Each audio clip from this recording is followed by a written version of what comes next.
मुख्यमंत्री फडणवीसांची भाजपच्या संसदीय समितीत एंट्री होणार असल्याच्या चर्चा।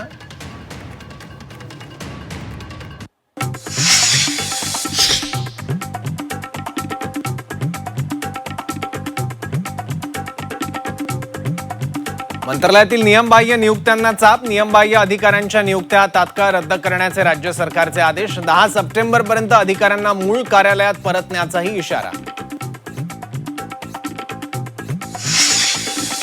मुंबईतील भाजप नगरसेवकांच्या बैठकीत अंतर्गत वादाचा भडका। महापौर रितू तावडे आणि शिक्षण समिती अध्यक्ष राजश्री शिरवाडकरांमध्ये झुंपली।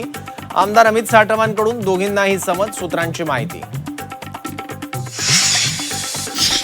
वसतिगृहातील वयोमर्यादेच्या अटीच्या निर्णयाला सरकारकडून स्थगिती। मात्र उर्वरित मागण्यांसाठी नागपूर पुण्यात विद्यार्थ्यांचं आंदोलन सुरूच। पुण्यात एका आंदोलकाची तब्येत बिघडली तर नागपुरातही एकाला भोवळ।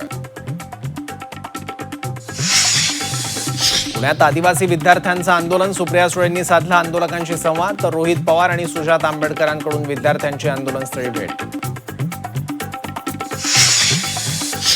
लोकसभेचे विरोधी पक्षनेते राहुल गांधींचं मुख्यमंत्री देवेंद्र फडणवीसांना पत्र। आंदोलक आदिवासी विद्यार्थ्यांची तातडीनं भेट घेऊन समस्या सोडवण्याची विनंती। वसतिगृहाच्या दुरावस्थेसह वैद्यकीय तपासण्यांवरही आक्षेप। राहुल गांधी आणि खासदार संजय राऊतांची दिल्लीत भेट। 10 जनपथवर गांधी राऊतांची चर्चा।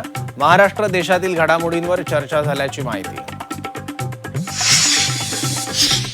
केंद्र शासनाच्या आदेशानुसार राज्यात साखर साठवणुकीवर निर्बंध लागू। विक्रेत्यांना 4000 क्विंटलपेक्षा जास्त साखरेचा साठा करता येणार नाही। 1 सप्टेंबरपासून 30 नोव्हेंबरपर्यंत निर्बंध लागू। पुढील 2 महिने साखरेचे दर चढेच राहणार। आयात साखर दिवाळीनंतरच बाजारात। ऊस गाळप हंगामानंतरच दरवाढ नियंत्रणात येण्याची शक्यता।